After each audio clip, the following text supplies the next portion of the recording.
Hey everyone, welcome to tonight's late night happy hour with the Kamenetzky brothers, Brian Kamenetzky and Andy Kamenetzky. Joined tonight, this is gonna be a fun show, I think. Joined tonight by Farley Elliott. He is the senior editor at Eater LA, great food website, and the author. I'm going to read this so I get it right. Los Angeles Street Food: A History from Tamaleros to Taco Trucks. And I learned tonight a tamalero is somebody who makes tamales, correct? Like on the street. Exactly. Very cool.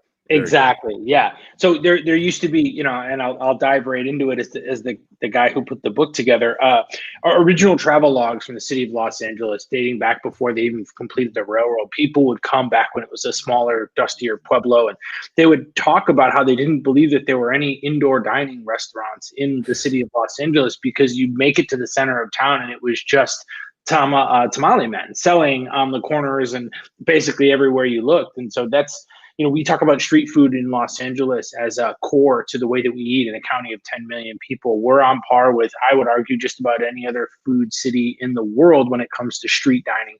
And tamales have a history here that predates us by a couple hundred years. So that's interesting, that history in and of itself, just because LA has this reputation for street food, but it's also, I think, in a lot of ways, street food culture in general has boomed.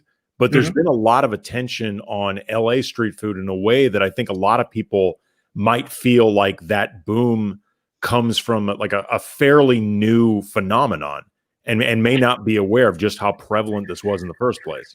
Exactly right. I grew up on the East Coast. I was certainly not aware of the depth and breadth of street food in Los Angeles. I moved here with a backpack and a motorcycle and just kind of had the tenacity to want to get out and try stuff and ask a lot of questions. I'm not native. I'm a white dude from a small town in northern New York. The only way that I have any sense of approachability when it comes to street food cuisine and the tens of thousands of vendors that exist all over Southern California is to just try to be curious and try to represent those folks the best way that I can. And when you start to explore from that lens, you really realize how beautiful and how varied the cuisine is. But you're absolutely right. It's only been in the past few years that conversation has gone national and even in some ways global. I think a lot of that has to do with the rise of street food trucks in particular, sort of 08, 09 kind of post-recession, Kogi barbecue, all that sort of stuff. And interestingly enough, I think we're going to see a newish version of that now with everything that's been going on as a result of the pandemic. People getting into economic situations that mean that they cannot have restaurants in the traditional sense. And so they're jumping back into entrepreneurship by selling on the street. And we're always a city that loves heat. We love fat. We love spice. We want to eat well in our neighborhood for not a ton of money, and street food really delivers that in a way that's unrivaled anywhere else in America. I definitely want to, I want to, because you actually just wrote a really good feature about, kind of what's going on with food trucks right now for Eater LA. And I don't want to forget that, but I also forget things that I don't ask right away because I have children and I'm tired. So what is there a difference? Like you said, we sort of think of street food in that sort of truck thing, but LA obviously has a super vibrant, like, dudes with carts guy, the pop-up taco guy on the corner, and they're all over the place, the hot dogs and all these other things. What is the sort of delineation between, or is there one between street food carts and people selling tamales out of a cooler versus the truck scene? Yeah, and I appreciate you asking. I get a lot of these schlubs coming around asking me the same 6 questions, and this is a new one. Like, if you read the book, it's actually kind of segregated into 2 different sections. The first half is mostly the history, and the second half is exactly what you're talking about, is trying to create a sort of critical breakdown for how you can experience street food in real time. And not all street food is created equal. You have a lot of family-run, weekend-only operations, people selling out of their driveway, selling out of their backyard, particularly these days. People who are doing things that you maybe not traditionally think of as street food historically in Los Angeles. So now it's like Texas style barbecue or something like that. And guys on Instagram selling it out of their backyards. That's a version. Family run, small generational operations in Boyle Heights, East LA, or Montebello. Those are a version. You have people doing bacon wrapped hot dogs outside of music venues and sports stadiums. That's a version. And then you've got Kogi barbecue, fancy food trucks. You even have things you might not expect, like farmers markets, stalls like Grand Central Market, areas that have a sort of pass-through mentality that are much more accessible for a young entrepreneur instead of getting into a full-fledged brick and mortar business, swap meets, for example. So there's always different ways of thinking about it. And I think that really speaks to the level and depth that Los Angeles offers in general. I mean, I know of neighborhoods in downtown, even beyond the Pinata district, that are just crammed with independent vendors who show up basically to sell to only the other business owners around. And it's almost not for the outside public. So it's just, there's layers to it. That's for sure. I actually thought that was really interesting in the piece that you just wrote about the food truck industry in LA in the COVID age. And, you know, there's a lot of elements to it in terms of which ones are doing well, which ones aren't. And I definitely want to get into sort of the reasons why either side of the spectrum takes place. But just one thing that I think people may not realize, and I didn't quite realize it myself to this degree, how many people get into the food truck industry just as a stepping stone to maybe even a brick and mortar or just building their reputation. Like you actually can start really building a name in the industry through food trucks. Yeah, that's right. And there's kind of two models when it comes to getting into the food truck in particular. You either grow up or you grow out. Growing up is using the truck as a stepping stone into a brick and mortar restaurant. And you see folks who don't have a big citywide national known name do that. You also see guys like Wes Avila from Gorilla Tacos, who has a fine dining background and decided to start selling tacos in front of a coffee shop in the Arts District a number of years ago, got into the Gorilla Tacos truck, got a cookbook deal out of it, opened a brick and mortar, and has now recently stepped away from that to pursue a bunch of other projects. So that's one version. Huge. Yeah, I mean, he's a nationally known culinary figure who appears on television shows and mostly rose to fame as a result of his food truck because he had an interesting fine dining background that went along with it. The other version is maybe the Kogi Barbecue model, where you just create a fleet. I had Kogi Barbecue cater my wedding in 2015 because, frankly, it was literally cheaper to get Kogi Barbecue than it was to get my favorite taco truck on the corner of Olympic and La Brea. Those guys, El Chato, do so much business. They didn't want to leave. I know which one you're talking about. love El Chato, my favorite truck in Los Angeles. It is great. You know, those guys on a Saturday night do so much business to take them off the block and make it worth their time. And they know me. They like me. It would have cost me more money, so I went with Kogi Barbecue. And that's the kind of model you can have, too, where you can create a little mini empire on wheels if you're willing to go that route instead. It's funny too, because I looked through as much of the book as I can. I had to do the Amazon thing, and I hope page 23 and 24 are not the best part because I couldn't access those. So like if the best stuff is on those two pages, I just will never know. You're dumb. But the other thing that like they were just pictures, right? You talk about that truck. Andy knows it. I know we've both been there. It's good. There's a place, Los Gatos, that just started popping up on Pico. I think we might all live in the general same neighborhood.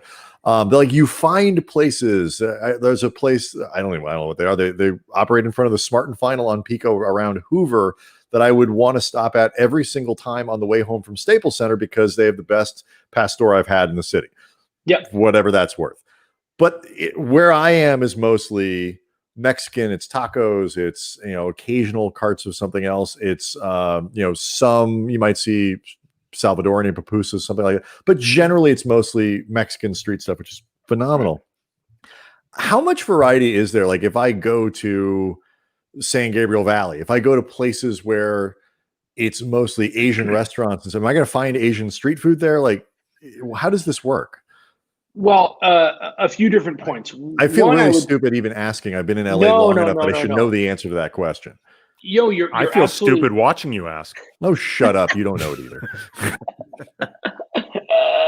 I'm taking a bullet for you, Andy, and you know it. The interesting thing I think is, and I always try to keep this in mind with my reporting, again, there's a county of 10 million people, even larger when you go to the metro population that we cover. Statistically speaking, we're a 26% white county. Anything I think about LA is probably wrong, or at least not quite as informed as it could be. And when you take that lens, you realize the question you're asking says a lot about the patterns of your travel, right? You going to Staples Center and back to your house, and that's why you see the sort of trucks that you do. You're probably spending a lot less time in Bell Gardens or in Inglewood, maybe, than other people would be. And it also says a lot about the types of things you're particularly attuned to looking out for. The tamale scene now in Los Angeles is in some ways no less vibrant in terms of volume. It's just that most people now in those communities associate tamales with daytime, AM. You see a lot of women selling tamales out of the back of vans next to bus stops for people on their way to work pre-COVID. Yep. And that's the kind of stuff that you may overlook if you're bleary-eyed with a cup of coffee in your hand driving into the office. And so it's just, there's different levels to it depending on who you are and the type of interaction you want to have with your city. But more to your broad point, I think especially now as a result of the coronavirus pandemic and everybody being out of work, hospitality folks included, you end up with more than ever people using Instagram, using their backyard, using their driveway, popping up in front of Sarah's Market in East LA. This is the sort of rebirth of street food that can be literally anything. I'm going to a place out in Simi Valley tomorrow afternoon that is a former fine dining chef who's Hawaiian, who does Texas style barbecue and grilled spam musubi. Like, it's anything you want. You just have to know where to go find it. Wow. Beyond the use of social media, which you just mentioned, is a big factor in the survival right now for a lot of these different trucks in the time that we're living in, and people perhaps not being out and about as much. Is there anything that you're noticing in terms of commonalities for the food trucks that are struggling the most versus the ones that, as you pointed out in this piece, some are actually doing better than ever during this period? Yeah, I think what is true for food trucks is probably true for restaurants right now. It's just the ones that seem to be doing better, and I'm using better in heavy quotes because kind of nobody's doing great. I walk around in my reporting and I ask people, how you doing today? And the answer is never good. Like, nobody, even if you're making more money than you ever have before because you work in the fucking dumbbell business or something, like, nobody's doing that great. That being said, Jeff Bezos, other than him, exactly. Jeff Bezos is legitimately doing great, but everybody else, no. Yeah. And I'd love to meet Jeff Bezos. I'd love to talk shit on Jeff Bezos to my friends. And then the moment I'm in a room with him, be like, oh, I really love your products. Like, I'm sure. The way you do that one-day shipping thing, man, that's just great. I can't get enough. But no, I think the interesting thing is you definitely see people like the Phainician truck, which is a Hawaiian sort of Mexican fusion. He started doing pop-ups out of a longshoreman's diner in San Pedro, and now he's got his own food truck. And that guy plays to his community hard. There is a whole epicenter of Hawaiians and Samoans who live in the harbor area just north of Long Beach in the south part of Los Angeles. And those people are really insular. He cooks and serves out of the parking lot of a Christian community center where his kids play football. And there are lines down the block. That guy does not care if I drive from my home near Highland Park and eat his food. He's got more than enough on his plate. And so those people, if you're serving your community the things that matter to them at a price point that complements their needs, then I think you're going to be just fine. It's the people that maybe had a business next to the courthouse downtown. It's the people who were trying to sell hot dogs on Hollywood Boulevard.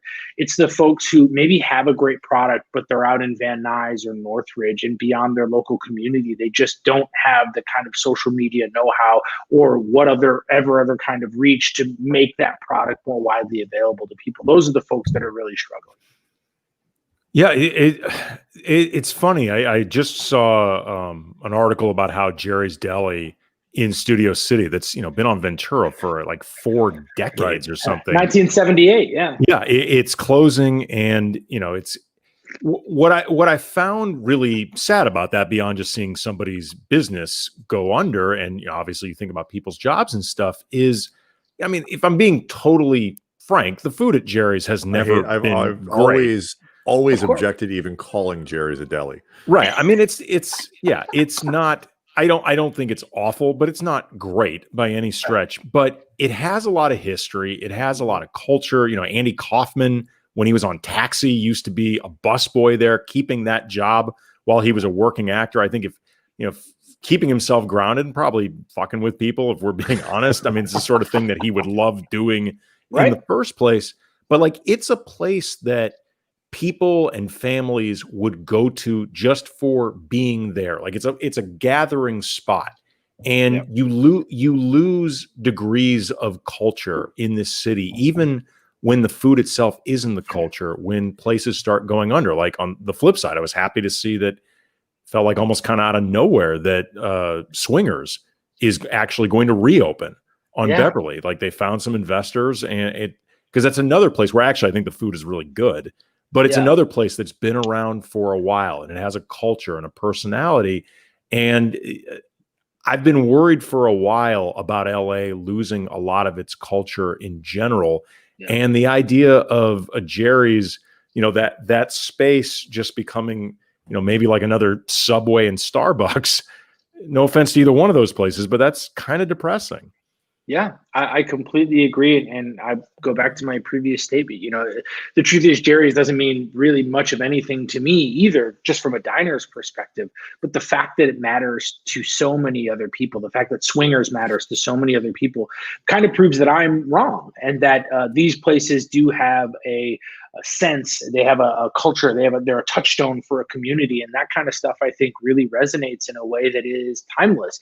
When we talk about restaurants, I always tell people I like food. I love restaurants. I love what restaurants mean. I love the clatter. I love watching people work. I love the dance of it, and knowing that, for a little bit of money, I can go to a place and get treated like a king. If I drop a fork at a certain type of restaurant in Los Angeles, not even because of who I am, but just because of I'm a paying patron, someone's going to come and give me a new fork and probably apologize to me. Let's be honest. You are a very. Oh my God! I just saw your hat. Oh yeah, Apple Pan. Oh, that's okay. Can you tell me at least that the Apple Pan's doing okay? Like, I will be very upset if the Apple Pan has to go somewhere. Yeah, I mean, the Apple Pan is basically a landmark in Los Angeles that can never go under, and it will never go under because they're under the sort of ownership now that is going to make sure that they stick around. There are these sort of cultural touchstone restaurants like Apple Pan that are just never. Nate Now's another example. Owned by the Plus, I feel like their rent's got to be like $40 a month. Like they've been there so long. Exactly. And I think that there are people who have an interest in keeping that stuff going forever. Pie and Burger in Pasadena, I'm less sure of, frankly. And I think if the pandemic has shown us anything right now, it's that these places are much more vulnerable than we've ever realized before. Let me ask you guys, are you native to Los Angeles? How long have you lived here? What's the deal? I've lived here going on 30 years. Okay. Brian is 20-ish something. I moved out. I graduated in 98, moved out right after. So 22 years. 22 years. Yeah. And do you have early restaurant memories or places in neighborhoods where you initially lived that have stuck with you and that have either survived or met an acrimonious end?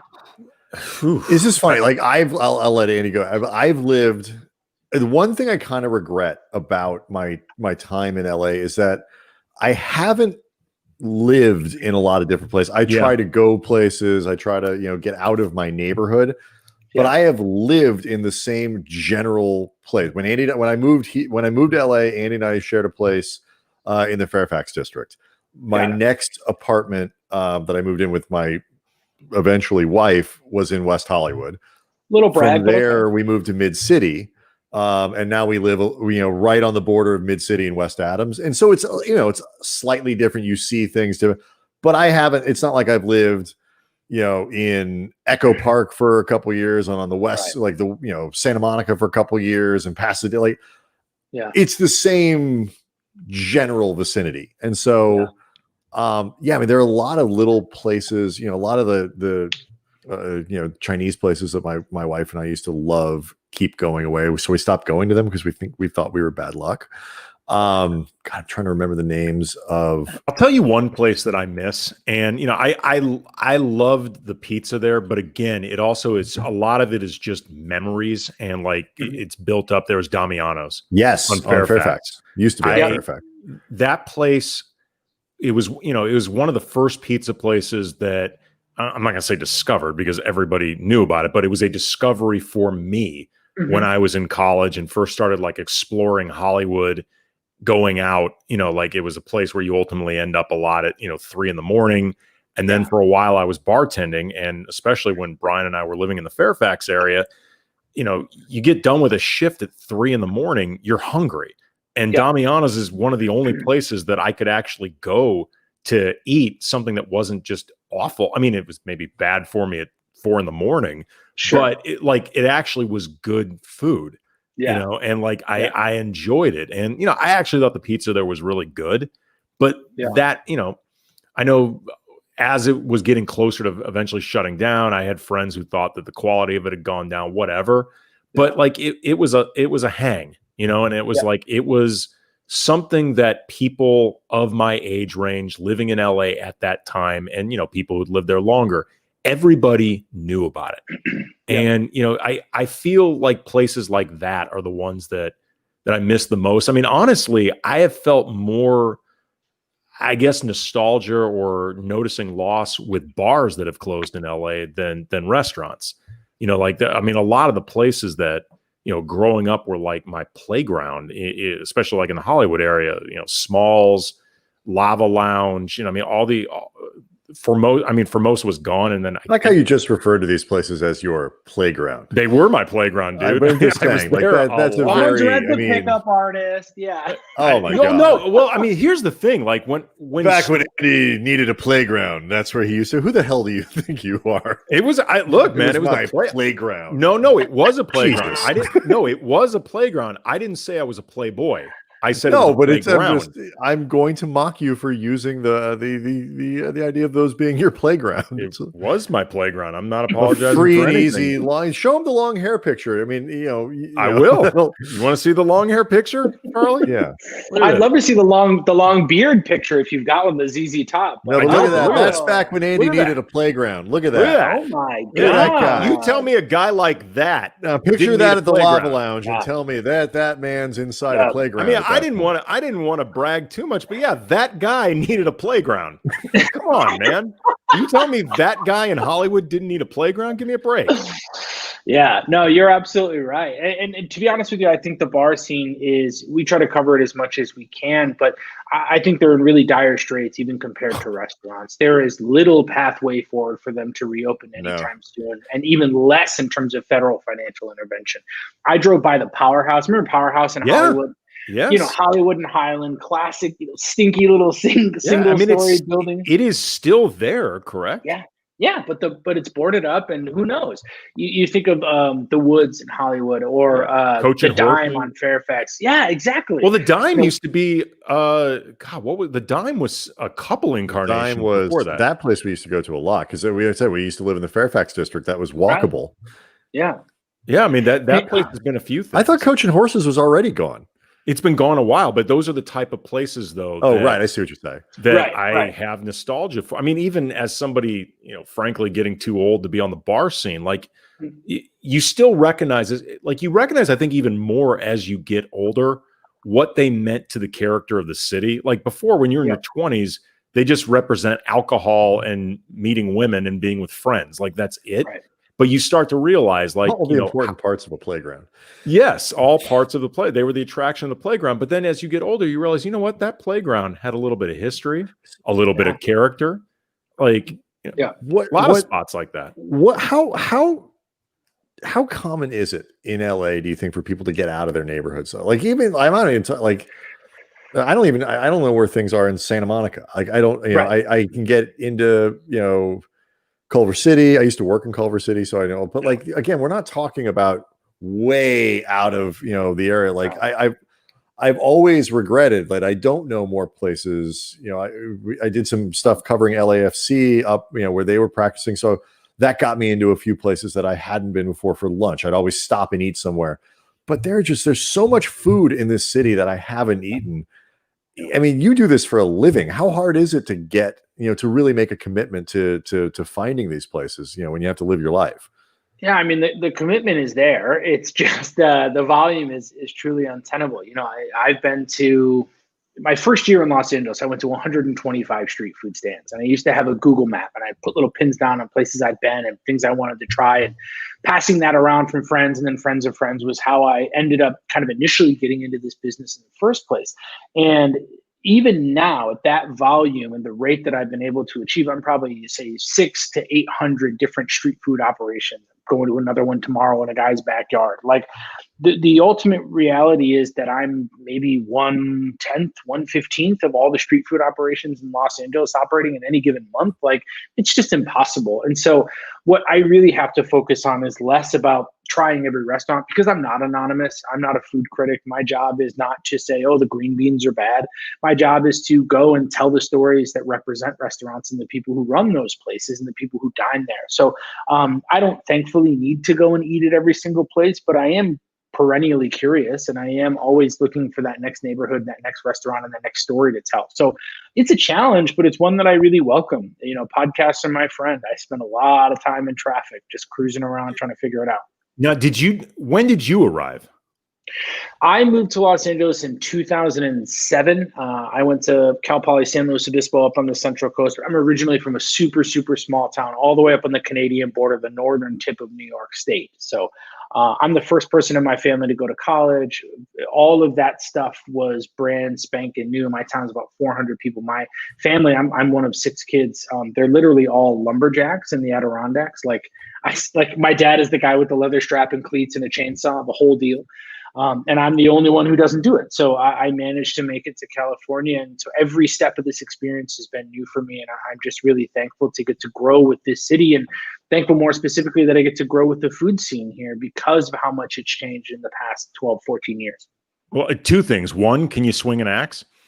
I can. I have, I don't do much of it these days, but I can. And then secondly, I mean, you should at least be thankful coming here in 2007, like it was in the age of GPS, and because I would think that that type of job, looking around for street food as a new person in LA could be really intimidating and confusing. Like there's a reason, Jonathan Gold, the late great Jonathan Gold, went up and down just Pico. It's an amazing street, but like it's a good way to prevent getting lost. Yeah, and it's also a knowable continuum. Yes. You can have a path and complete it. I remember, the first place I ever lived was behind the old Fox Hills Mall in Culver City. So sort of Crenshaw, in that area, and I had a motorcycle and a backpack, and every time my motorcycle would break down because it was an old piece of crap 84 Honda 550, I'd take the bus to work, and I'd have to go through all these neighborhoods that were super unfamiliar to me. But that way of seeing the city slowed me down a little bit and allowed me to realize what different neighborhoods were geographically, where they mattered. And when you talk to people who now are going to come visit Los Angeles or move to the city, you ask like, oh, what neighborhood do you live in? We tend to have this idea that the neighborhood somehow identifies them, right? If you live in Santa Monica, you're a certain type of person. If you live in downtown or the San Gabriel Valley or Pasadena, you're a certain type of person. And to be able to see that from my motorcycle or from a bus window and now from my Subaru Forester, I'm really grateful for. And I think that that's the kind of cool way to break down the city. It's less about this individual restaurant in some place, and it's more about what does it mean to the community? What does that community mean to the larger whole of Los Angeles? I mean, you guys talk about mid-city. Like, I lived off Venice and La Brea for years. It's truly one of my favorite that's places. basically where I am now. Yeah, exactly. Lucy's 24-hour is my favorite breakfast burrito in Los Angeles. Okay, I'll do this. I lived at Pico. I lived 2 blocks from, I lived at Pico and I never went there. Really? I have been, yeah, but not what I lived in that same place for like 4. How long did I live in that place, Andy? 3 or 4 years, 5 years. I never went to Lucy's. I also didn't go to the Roscoe so that I could see from my front door if I just peeked out into the street. Like it's just this amazing. Like we ate out and we ate some places around there, but we just never went to Lucy's. Never. It was just your habits that you have. There's also no urgency. You feel no urgency sometimes if it's right next to you. Exactly. You just always feel like, well, I can get there. I should try something else that I happen to be in the area, whatever. And, the place around the corner just always feels like it's there. Therefore, I don't need to go. Farley earning some street cred here on the chat. Farley's forever local, says the kid from NYC. Only locals call it the Fox Hills Mall. Outsiders call it the Westfield Mall. Exactly. Yeah. No, I've been here long enough to see the changes. Now, the one question I have to ask you as a mid-city person, did you ever spend any time at Capitol Burger? Yeah. Yes. Oh yeah. Yes. God. Oh, absolutely. But see, again, but you got to put all these things like we could have gone to Lucy's with kids and stuff. My kids don't eat like the chicken and they're not going to eat. They're not just not going to eat it, and so we didn't go. What they will eat is Capital Burger. So we went there a lot. Oh my God. And that was sad to see that go. But like, little stuff like places like that. I'm always on the lookout for, the burger thing is so big now. And you guys actually, you featured their breakfast sandwich on your list of that you guys have up right now at Burger 99 or 99, whatever it is on La Brea. And I've always kind of wanted to stop, but it's, you go in and it's like $6 or $7 for the burger and $5 for fries. I'm not spending $14 or $15 for my kids to have a burger and fries. I'm just like I can't do $47, $48, $50 to go get a hamburger with the kids. Like that's too much. Capital Burger was really fucking good, and we can go places, and it's those are the places I'm always on the lookout. Not just a good hamburger, but like a good $4 hamburger, a good $3 hamburger, not a good $7 hamburger. I mean, look, the kids like McDonald's, and at some point I sort of stopped trying to upsell them on other things. I'm like, wait a minute, they don't know the difference. If I'm not going to eat, I can get out of here for $7 where everyone gets fed. Yeah. And I think that's challenging. I see it a lot more from the operator perspective, and it's really tough to make a living selling $3 burgers, $4 burgers at the kind of volume that McDonald's requires. And so I have a little more compassion, and not to say that you don't, but simply that it's kind of what you're saying. It's not just saying the cost is becoming more and more of an issue. And one of the things I think we're going to see coming out of this pandemic is a realization not only of how precarious the restaurant industry has historically been, but the true cost of goods and services. I've been telling my friends for years, when you go to Whole Foods and you look at their meat department, and like every cut of steak you'd get at Avon's is like 2 to 2.5 times as expensive. And you're like, what the hell? Like, that's the real price of beef. That's what we should have all been paying all along. Yeah. The stuff you're getting otherwise has been artificially subsidized. And so the McDonald's of the world are doing a disservice to normal restaurants by offering you that 99-cent burger in the first place. Yeah. I mean, it tastes good, but like I went to, and I apologize. I was answering a question in the chat. Like in the Grand Central Market, the really good butcher that makes the hamburgers. Del Campo. Thank you. I went there with a friend of mine, and it was delicious. Right. But I gotta be honest with you. It's not. I never felt the urge to go back. Not because it wasn't a good hamburger, and like you taste the beef, and but in my brain, when my brain says I want a hamburger, it's not that I want McDonald's, but what I want is that sort of griddled flavor of something that's come off the, whether it's apple pan type thing or whatever, is where I can taste 63 years worth of hamburgers coming off of that grill, and something like that. And it was delicious, and I'm glad I ate it. I don't need to do it again. And it's funny how those things work. The flip side is like something like Father's Office or that type of thing. It's like I enjoyed that. Not that that's a cheap burger, but I enjoyed that as a place that I would go back again more than the something that was sort of gourmet. The flip side of that is like I've been to Animal a couple times where they do meat in some just extraordinary ways, and would eat there every day if I could, and it wouldn't kill me. The oxtail poutine is something special. It is. Oh my God!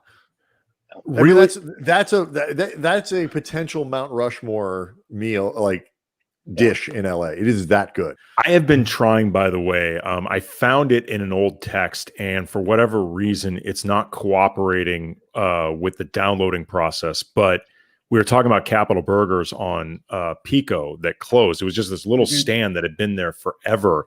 Did you see the sign that they put in their little window of this shack when they closed? Like, I found the photo because I wanted to try to avoid paraphrasing if possible. It was just a little like piece of paper, like a 3-ring binder piece of paper, lined, that just said, "Goodbye, we loved you." Like, it broke me. Like I almost cried. It's like the end of MASH. It's like he flies away in a helicopter. I will tell you guys absolutely unequivocally, Capital Burger is one of the first restaurants in Los Angeles I ever truly loved. And I had the opportunity to tell various stories about them over time, including interviewing the son after his father passed away and trying to keep that legacy alive, and him crying, talking to me about how much his father had meant to that neighborhood. And then finding out the day that they were closing, to drive over there from my house and watch them pull out the kitchen equipment. Oh, and God. the son looks like Randall Tex Cobb. Like, he's this burly dude who looks like he should be in prison. Every time you got the box of fries, it was a cut open beer box. They'd slide under like a metal grate. Like, it felt like a kind of place that if you didn't know any better, you would think was either some crappy hole in the wall or a place without a bunch of heart. And to watch or that condemned. dude, you would think exactly. it was condemned. Yeah. Yep. And to watch that guy give away his dream because a developer came with enough money to say yes, and he couldn't hold on to his father's legacy anymore, is the stuff that will follow me to the rest of my days. You know, there's a place that it's one of my favorite spots in LA. It's off Pico, kind of near Staples Center, a Cuban restaurant called El Comao. It's in a strip mall. Like this, by the way, if somebody just asked the question on the chat, like a good place to eat around Staples Center, this is a great place to eat around Staples Center. I love this place. It's one of my favorite places, but it's also been around either 50 or 60 years. I can't remember if it opened in 1960 or 1970, but it's family owned. And, you know, I've been there a couple times in the pandemic, you know, like everybody, I'm conscious of budget right now. Yeah. But I've been there a few times, and, you know, I've asked them, like, are they doing all right? And they seem to be doing okay. But, like, I can't imagine what it must be like for them. You know, it's one thing to be trying to maintain a business in this climate, period. It's going to be brutal. But it's another thing, like, when it's your family business, and it's your family business that's been there generationally.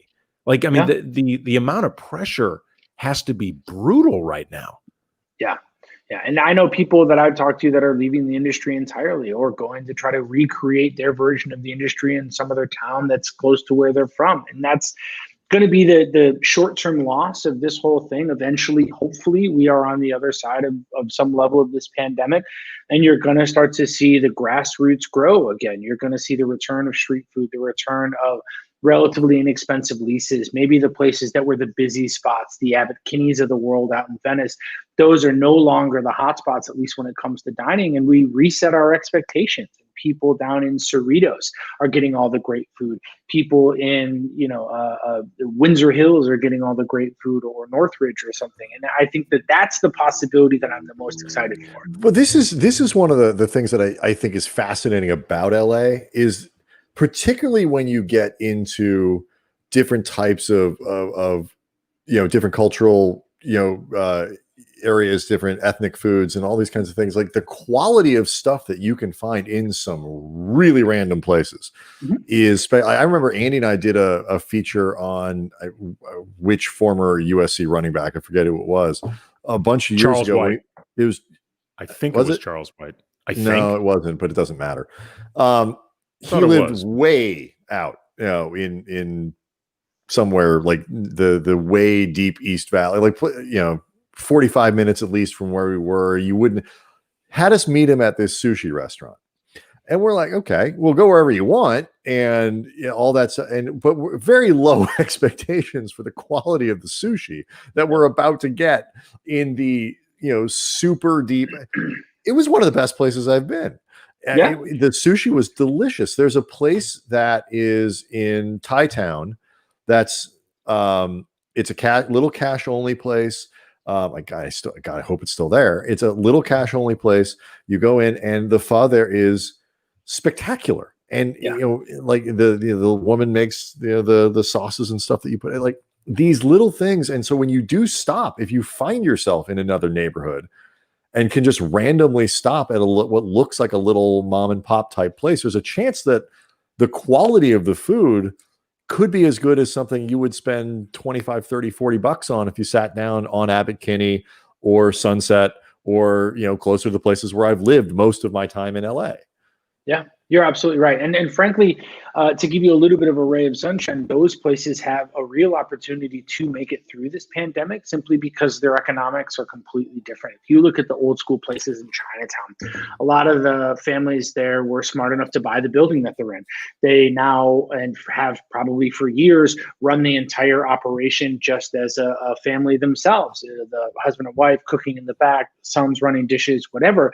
Their necessary income is so much smaller than a lot of the fancy places that tried to open up with 200 seats right before the pandemic started. And so that place is going to hopefully survive in a way that a lot of the other places won't. And it's going to be a reshifting, it's going to be a rejiggering of the market, but I'm a little more optimistic than I think I was 4 or 5 months ago. Okay, that leads to actually something I wanted to ask, and it touches on a piece that you had written about for Eater LA. And I mean, not even one, but multiple pieces or blurbs about different places that actually are opening up, that are actually starting up now. Beyond, I guess, just somebody having the capital to do it, is there anything that you're seeing that could explain the confidence someone would have to open right now that it could work? Yeah.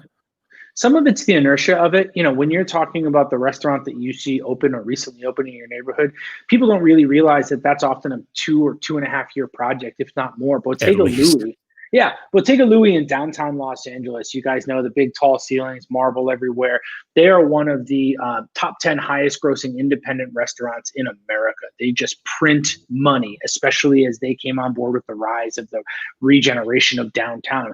They've been planning to open a restaurant in West Hollywood for 4.5 years, and it's finally opening next week. So this stuff does take time, and some people are so invested that they figure the only pathway is forward. But other people are getting into new deals. A leaseholder maybe has a space that's been available for a long time, and all of a sudden the landlord is strapped for cash, so they want to get somebody in.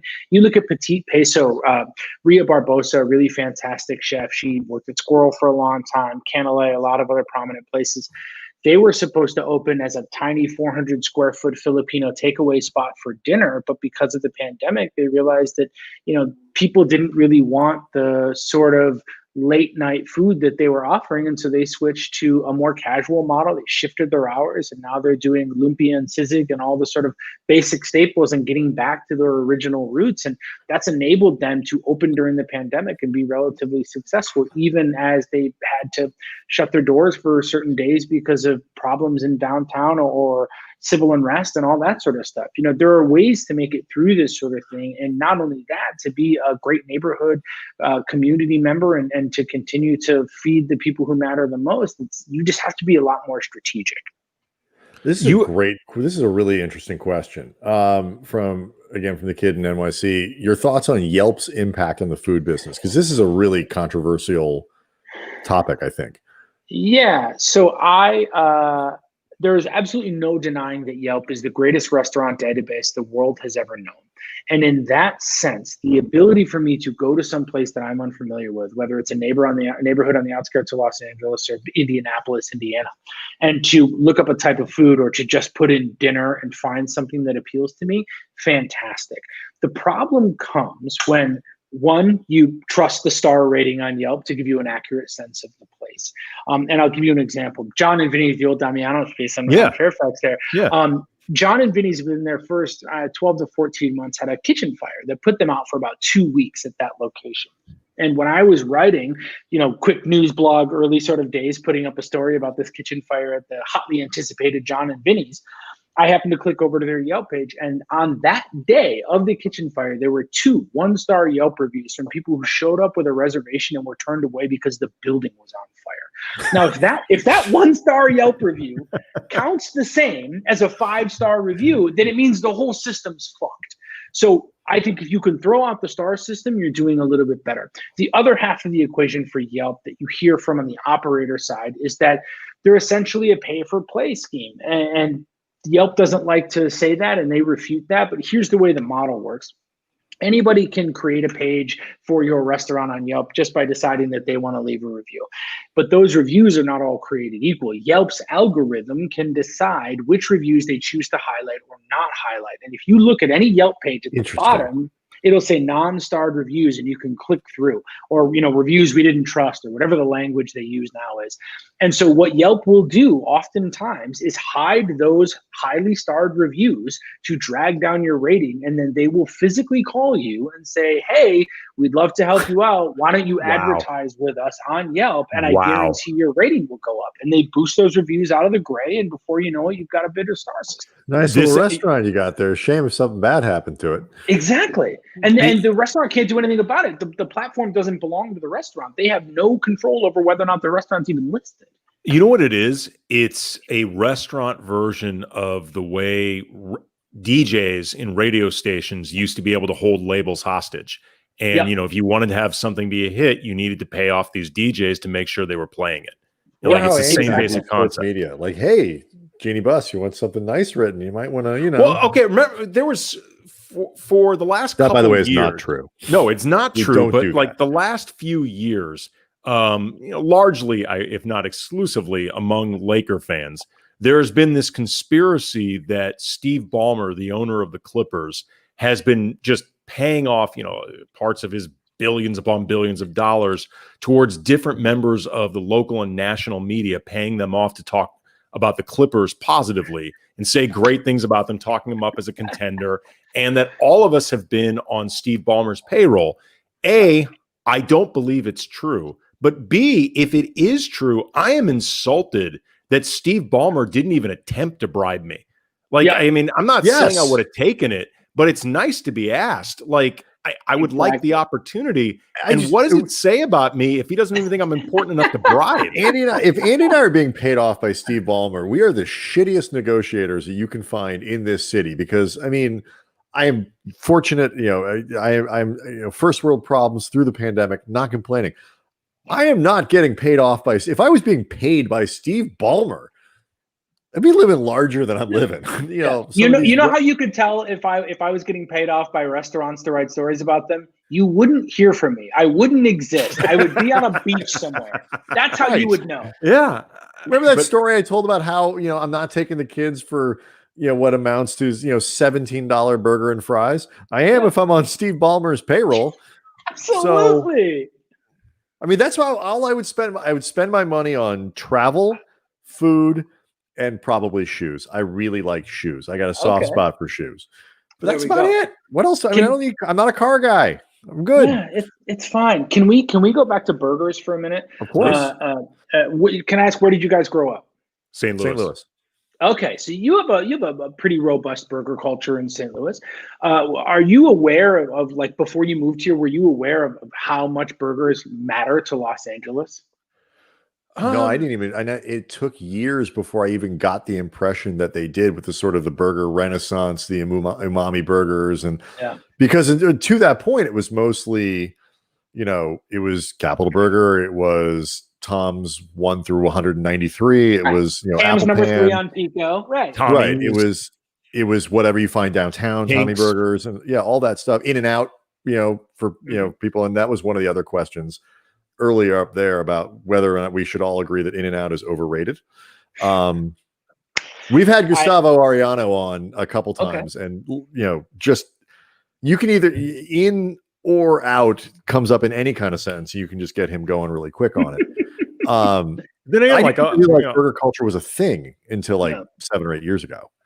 Yeah, I don't recall. I didn't mean to interrupt you, but I don't recall it when I moved here in 1990. Mm-hmm. I don't recall it being as big a thing, but at the same time, I was also in college, and a lot of times when you're in college, you're living pretty insulated. My first year in school, I didn't have a car, and this was USC way pre-revitalization. So, the environment surrounding USC now is way different than when I was going to school there. So, and then also too, I'm in college. I don't have I don't have as much money. I don't have, disposable income, that sort of thing. So it's like, and most of the disposable income I had was put more towards my playground in Hollywood in the bars. So it took a while before I think even started discovering a lot of the restaurants around LA, but I don't recall it being as big a deal. Is it always? I just don't remember it being a big deal. Well, this is what I would posit to you. The places we've been talking about, the Tams of the world, the Lucy's of the world, these are burger restaurants. These are places that began their life as usually drive-throughs or quick service car stops for burgers, and they've essentially become amalgamated over the years into something that is entirely unique to Los Angeles.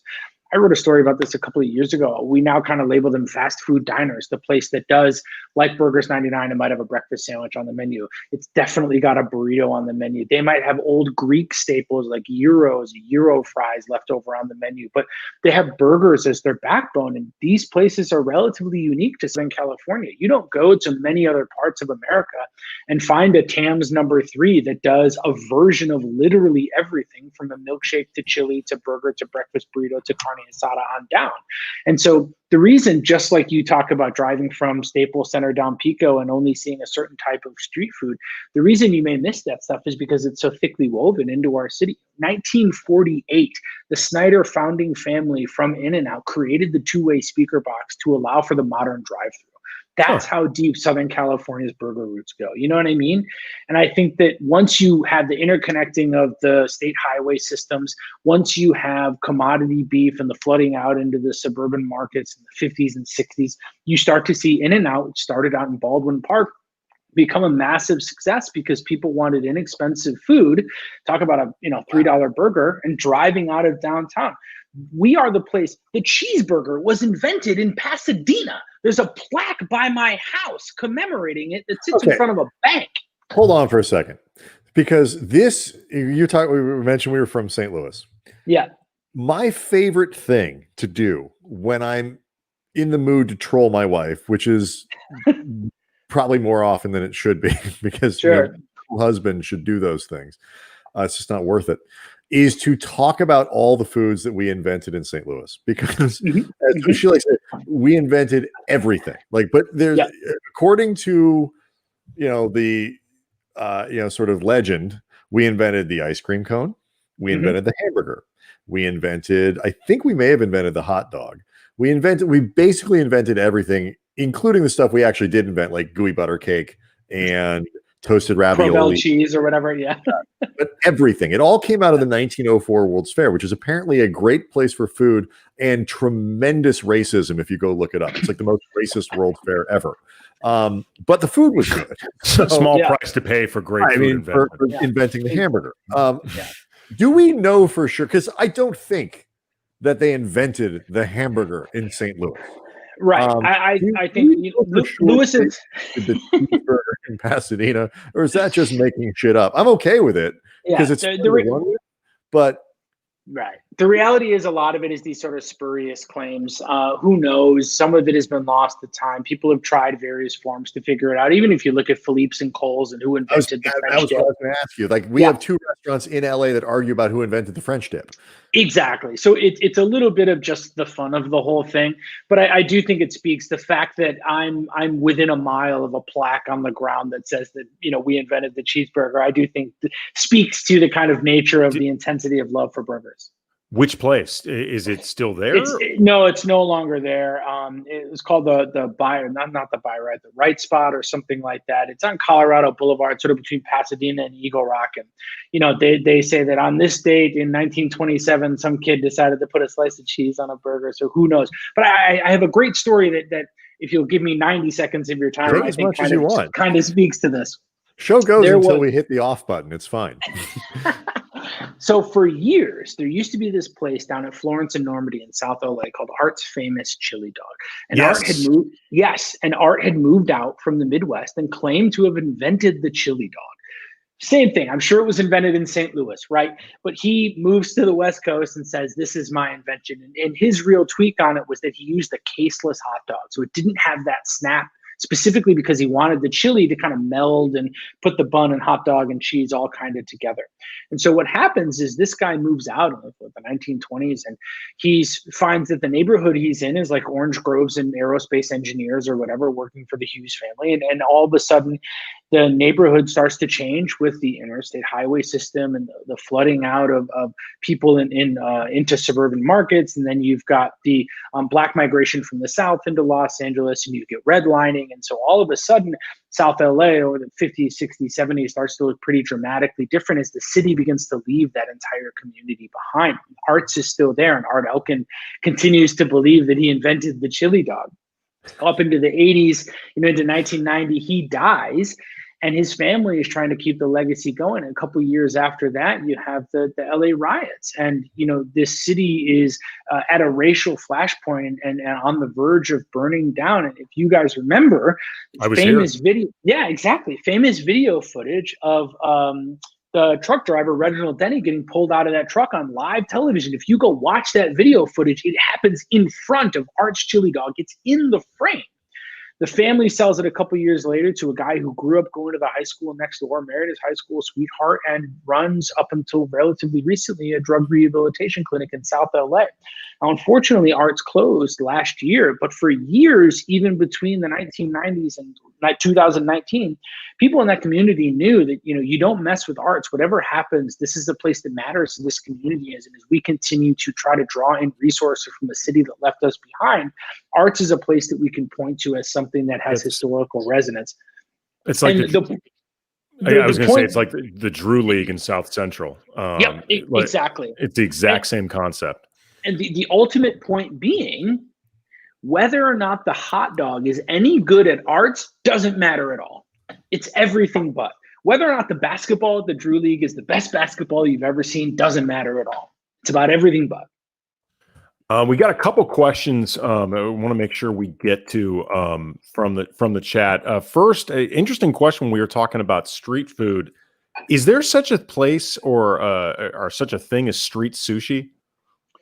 I don't think so. There are people who do random pop-ups. I've been to backyards in Highland Park with old French chefs who smuggle in cheeses. Like, anything is possible, but in terms of like a weekly ongoing street sushi, it's not something I'm familiar with. But hey, please, if you found out about it, let me know.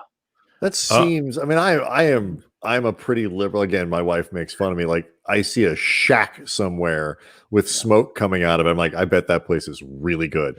It's either really good or like gonna kill me. But I'm not even. It seems dicey, but it was such. Street sushi does seem. I figured the answer was no, but it's so unusual that if the answer happened to be yes, I wanted to know. It's like one of those 1% that if the 1% hits, damn. Well, how much have you found this to be true? Like, if a strange thing exists, it must be good, because otherwise there's no way it could be a thing. Like, I don't know what that is, and I don't necessarily trust it, but it's been there for 20 years or whatever, and therefore people, it's too weird not to be good. If a place has stuck around long enough, there's got to be a reason why. And maybe you guys have had this version too, where you walk into the wrong random bar on the wrong night, and you can clearly tell that it's a Mexican mafia spot or something like that. We'll have those sort of interactions. Back when Andy had a little too much to drink and got his playgrounds confused. I stopped in the Coyote sorry, bar. guys. I thought this was my playground.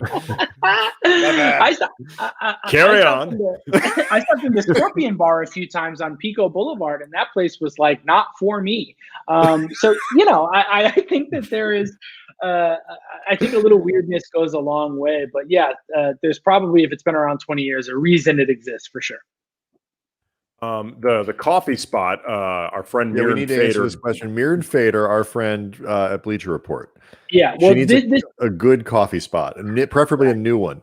Yeah, well, this is what happens. People ask me general questions without any sort of qualifiers whatsoever. She may live in Van Nuys. I have no idea. So most people don't want the best thing anywhere in Los Angeles. I can find out where you guys talk about other things. I'll see if I can find out where she lives. I tend to find that people, not literally, but. Yeah, but people usually like the okayest thing in their neighborhood, right? Because as we say, like LA gets pretty provincial when you get down to it in these certain communities. So newer places, I would recommend. Obet and Dell's in East Hollywood is a really fantastic new coffee shop. I would say Bloom and Plume in historic Filipino Town is another really great coffee shop. Ooh, Hilltop, Hilltop is in Windsor and View Park area. They just opened up a new coffee shop here in Eagle Rock, and so there's a couple of places that are still making it work, but it just depends on where you're at. Good Boy Bob, if you're on the west side, is a fantastic option. Okay. All right. I'll write some of these down. I might have to we'll try to email me later. Try to help her out with that. I also wanted to ask, because I thought this was interesting. It was also off a piece that you recently wrote. Fine dining right now has been, for obvious reasons, taking a bath. And, I mean, it feels like a first world problem when you think about the patrons, but this is still somebody's business at the end of the day. Like, how long do you think a lot of these places can last? Like, I know I ended up on Musso and Frank's mailing list from a dinner I went there years ago, and they had sent like a bunch of emails that they were getting closer and closer to reopening on even a limited basis. And then it turns out that was premature. They can't do it. But like, you don't do fine dining carry out. Like, that's just, that's not why, as good as the food is, you go in part for the experience. Like, even I would imagine, even if you were able to open up like 25% capacity, and we're not consistently there anyway, but that won't cover the overhead. Yeah. The places that have been managing to do it relatively successfully are able to pivot. In Naka, one of the best fine dining Japanese kaiseki restaurants probably in America now does bento boxes and is in very high demand as a result. That's a version of staying solvent. Antico, if you look at them kind of at the edge of Larchmont and Koreatown, they were a handmade pasta spot doing super rustic Italian food, and now they do focaccia pizzas and sell some of the best ice cream you've ever had. And so people being able to switch it up, I think, is going to keep them relatively okay.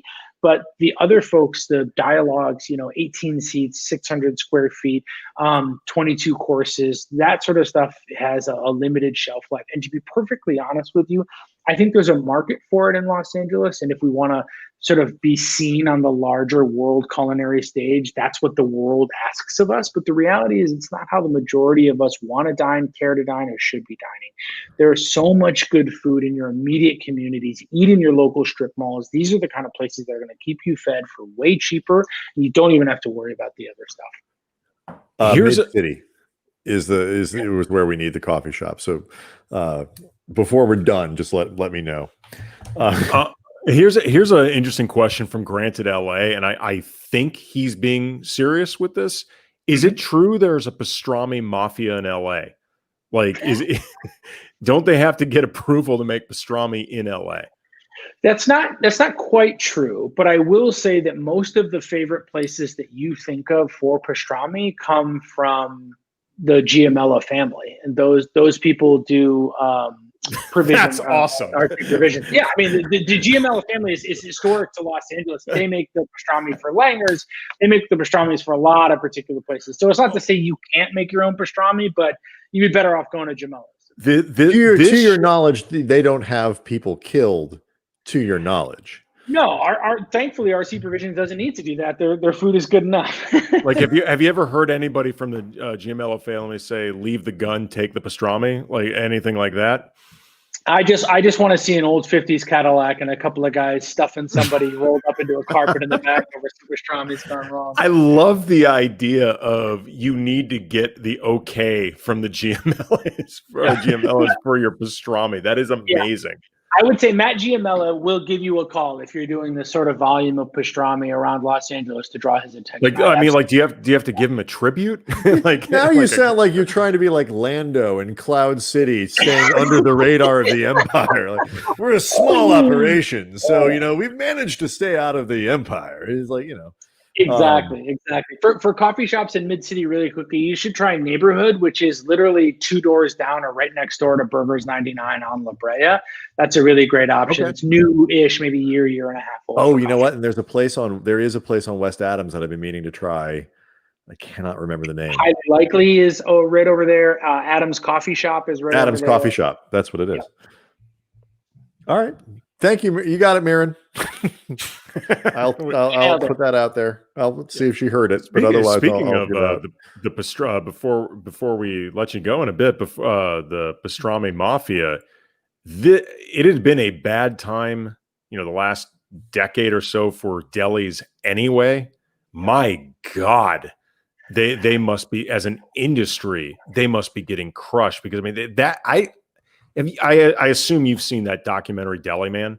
Yeah. It's fantastic. It's a great documentary about the culture of delis. But what I learned from that I really didn't know, though once you think about it, it's kind of obvious. The overhead for delis is insane. Astronomical. Like more than any other genre of food. Delis are incredibly expensive, and culturally, we have moved away from a lot of deli food, sort of deli lifestyle. A lot of it's pretty unhealthy. It's not terribly exotic. I mean, Jewish food is not traditionally heavy on spice. It's not, I like the food, but it's not necessarily the most interesting, fascinating, complex food. It's not foodie food. And there's some chaff. There's some chaff in our wheat. There's a little room for improvement. But as an industry, delis must be just getting crushed right now. Yeah, and I actually talked about this at KNX 1070 today, the radio program there. And for some reason, delis have become, again, a conversation point because of the lack of success they've been able to find through this whole thing. And I think you're absolutely right, Andy, in your point, which is those restaurants are generally large. They generally play to a really price conscious, somewhat older community of people who may not be in line with the way that modern palates have chosen to dine out.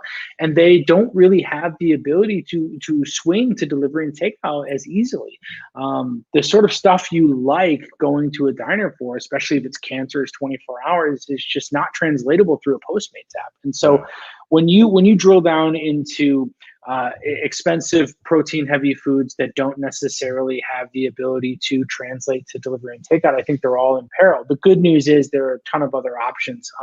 Jeff's Table here in Highland Park, that's a place that's doing Jewish style sandwiches. The Bad Jew is a pop-up that does a pork pastrami that she pops up out of her house. That's a version you can go get. So wait, is this a pop-up that's out of her house? Yeah. Oh, yeah. I mean, this is pop-ups out of her house, number in the thousands, but this one is called The Bad Jew. And she does bad girl Jewish food, including a pork version of pastrami. And that's the sort of stuff that is going to keep the lineage, if not the direct remake of the Jewish deli movement alive. Oh, wow. All right. So you had asked us before we started. Now I'm Googling The Bad Jew. Because I hope I don't come up. It is. It's a picture of Andy. That was be careful. Be a little careful. Very disheartening. It's his bar mitzvah. You said you might have some questions for us, and this was supposed to be an equal exchange, and of course, we got greeting selfish. We just peppered you with questions. Is there anything you wanted to ask us?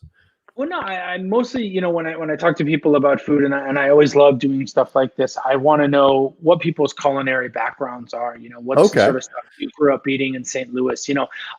If you had to, let me start by asking you this: if the mayor of Los Angeles kicks in your door right now and says you've got to leave by 4 p.m., let's say 8 p.m. tomorrow night, what's the last meal? Yeah. What's the last meal you would eat in Los Angeles? Assuming pre-COVID, assuming you could go get the oxtail poutine if you wanted it. What's the meal you would do in LA? Wow. Oh, that's a toughie. That's a great question. Honestly, it would. We'll start with my 8-year-old would say we're going to Top Round roast beef on Olympic. Great. Beef on wet, love it. Yeah, my 10-year-old would be like, "Can you just make me some spaghetti with Parmesan and butter?" I'm like, seems like a wasted opportunity. I think I would go get street food. I think I would go get street tacos. I would do something like that because I'm not finding that probably wherever I go. And if I do, it could be really good, but it won't be the same. If we did this in Texas, it would be different kind of street food. I think that's probably because that's my favorite stuff to get out here. Yeah. I'd probably make Los Gatos get together with, I'd want that pho. I'd assemble. I mean, I need a budget. Like, I'm like, how about this? Give me an extra 2 hours, but I promise I can keep this under $40. Great. I love it. Deal. I might go to El Comau. I mean, I really love that place, and good Cuban, depending on, I guess, where the is the mayor, I assume, relocating me. Like, I mean, is this witness protection? What do we do, by the way? Why do we have to leave?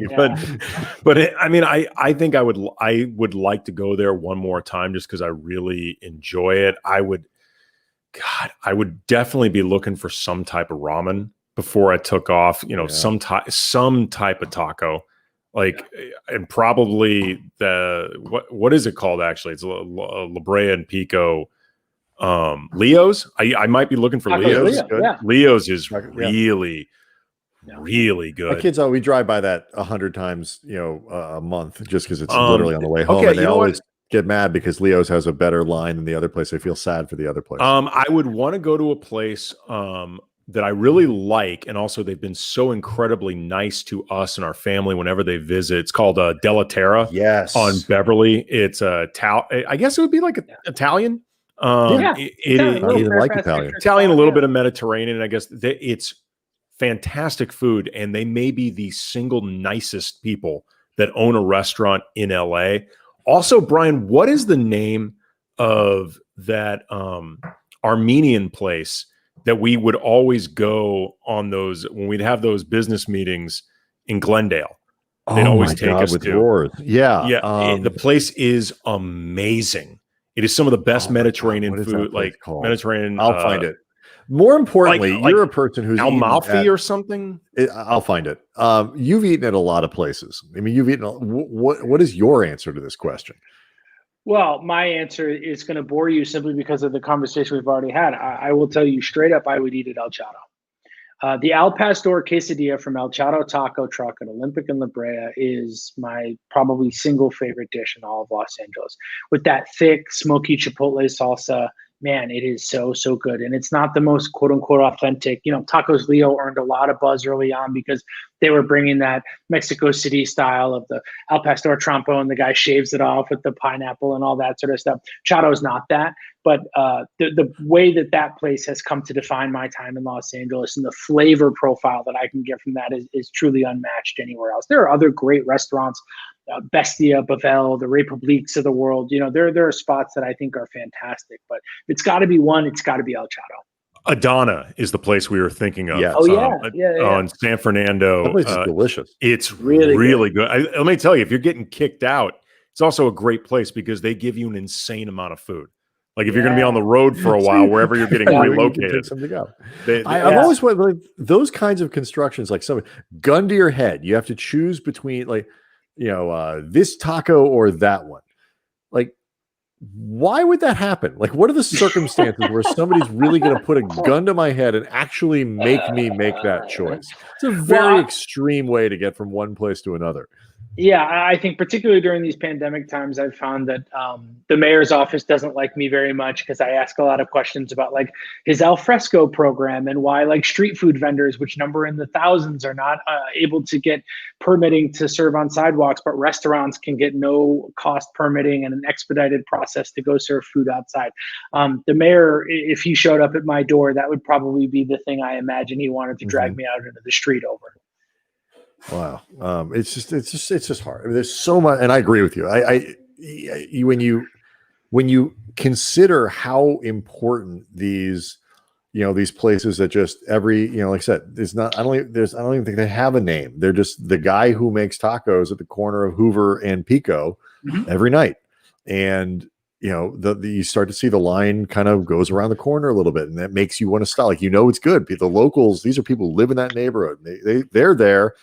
And they're there for a reason. Like I said, we love Los Gatos. They pop just on weekends on Pico. Woman presses out. It's the only place that I've gone to where they press out their tortillas themselves and all that kind of stuff. Those little things are so important to food in this city, and food is so important to this city. LA really now has permits, food, so you have to figure it out. For a long time, LA got crapped on as a food city, and in like the last decade, it now has, not just a better reputation, it has a great reputation. Yeah. And I think it took a long time for people outside of Los Angeles to come to the realization of what we've already known, because, if you look at the East Coast dining scene, especially out of New York City, it's got this European vibe, and that's just not us. And now people are willing to eat the way that we've always been eating. And so I couldn't be happier to have the job that I have, for sure. All right, we've kept you over the allotted hour, and hopefully maybe we can do this again because we still have people have questions. We've got questions. This is a ton of fun for us. Yeah, this was great, man. Thank you. Of course, thank you. So we'd love to have you back another night. Again, Farley Elliott, senior. Just gonna get my whiteboard back. Senior editor at Eater LA. Go check out the book. It's really cool. And again, pages 23 and 24 I think are spectacular. So I'm looking forward to seeing those as well. Los Angeles street food, a history from tamaleros to taco trucks. Go pick it up, and we'll do this again sometime. Thank you so much. We really appreciate it. Thanks, guys. And I still have a million more questions for you for next time. Oh, definitely. I'm glad they'll be next Monday. time. Bruce Feldman is going to join us. We're taking Tuesday off, and we'll get back to basketball on Wednesday. I'll put this up there. See, with Anthony Slater from The Athletic. So everybody have a great weekend. Get out and vote if you haven't done it already, and we'll see everybody on Monday. Thanks a lot. Dank you, Nederland.